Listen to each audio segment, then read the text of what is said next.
Yan, hello mga ka-MUG. Magandang tanghali po sa inyo lahat at welcome sa panibago nating video reaction. Eto na nga guys, nagsampa na ng kaso si dating Senador Antonio Trillanes para doon sa 18 Marines na di umano ay nagbibintang sa kanya na tumanggap ng mali-maleta at na di umano ay siya nga ay kasabwat daw ng ICC. Alright, yan. Parang alam ko yun Ito na nga guys, no? Ito, mainit na mainit pa. Isang oras pa lang ito na ipopost. Sabi dito ni, ni Sentry, ngayong umaga, ako ay muling nagsampa ng mga kaso laban sa 18 ex-Marines dahil sa patuloy nilang pagkakalat ng kasinungalingan tungkol sa akin. Kasama rin sa kasong ito si Byron Banatbay Cristobal at iba pang host ng SMN9. Naku, yari kayo ngayon. Kaya, ang ano kasi, no? Ang yayabang din kasi nitong mga ito O ngayon, harapin niyo itong kaso niyo ngayon. Puro kasi kayo fake news Di ba? Puro kayo fake news. Sinakyan niyo pa itong 18 Marines. No? Na hindi pa naman tayo kumpirmado kung totoo nga ba yung mga sinasabi nila. Siyempre, kagaya nga ng laging sinasabi, dapat pag nagsalita ka, may ebidensya ka. Huwag niyong ipapasan sa gobyerno yung investigasyon. Kayo ang mag-imbestiga. Magsalita kayo, pakita niyo ebidensya niyo, para maniwala naman kaming mga mamamayan. Ano? Ngayon, anong nangyari sa inyo? Eto na nga. Kinasuhan na kayo ni Sentry. Ngayon, ang masakit nito mga kababayan, mga ka-MUG, ang masakit nito, may mga Marines, yung iba sa kanila, bumabaliktad na ayon kay Senator Trillanes. So, ito nga. Panoorin natin to. Yung video.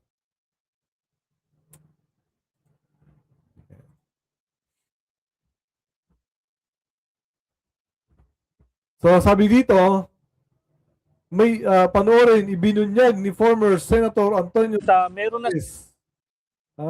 Senator Antonio Trillanes,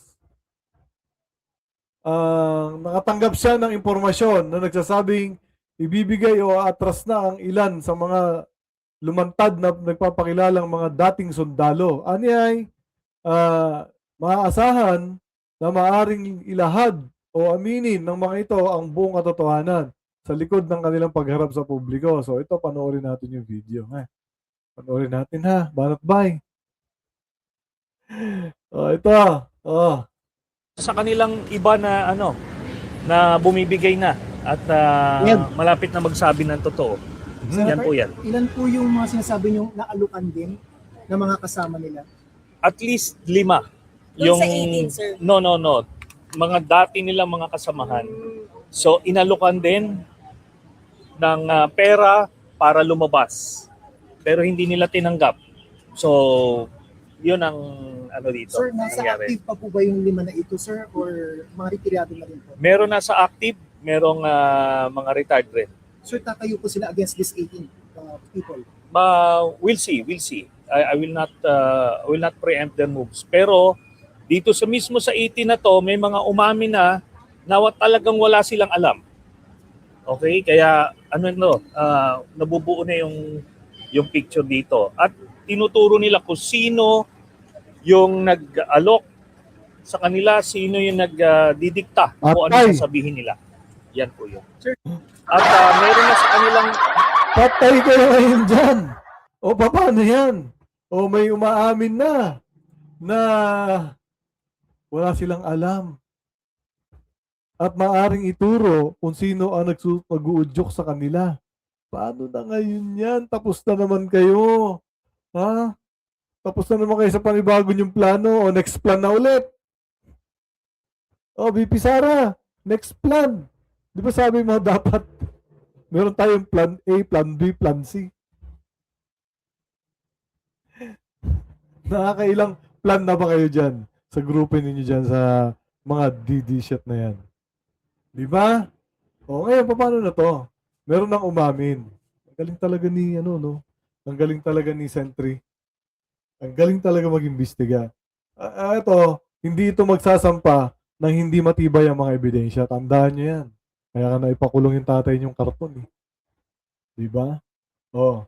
Yan na nga. Guys, ito na. Ha? Ito na. Lalabas na ngayon ang katotohanan. Excuse me. Na itong 18 Marines na ito ay may nag-uudyok. Di umano, sabi ni Sentry, ay meron ng umaamin sa kanila kung sino at ituturo kung sino ang promotor nitong 18 Marines na to. Iba na na bumibigay na Yan. at malapit na magsabi ng totoo. Yan. Yan po yan. Ilan po yung mga sinasabi O bukod dun sa 18 Marines na bumabaligtad na, meron pang 5 Marines din, no? Na di umano ay magbibigay din ng pahayag na sila ay inoferan din. O ibig sabihin, may nag-offer. Sino kaya? Sino kaya? Hindi kaya itong kung dating kongresista. Si Defensive. Si Defensive! So, yan, guys, muli, ito lang naman yung babalita ko sa inyo, no, na ito na. Nagkaso na si Trillanes at damay dito si Banat Bay. Ang hilig nyo kasi fake news dyan sa SMNI eh. Diba? Oh, harapin nyo ngayon to. Siyempre, kaya nyo naman magpiyansa. Piyansable naman siguro yan. No? So, yun lang na mga kay-MUG. At muli, isang magandang tanghali sa inyo. At siyempre, huwag natin kalilimutan. Isa lang tayo mabubuhay. Pili natin maging tama at mabuti. Maraming salamat. Bye-bye.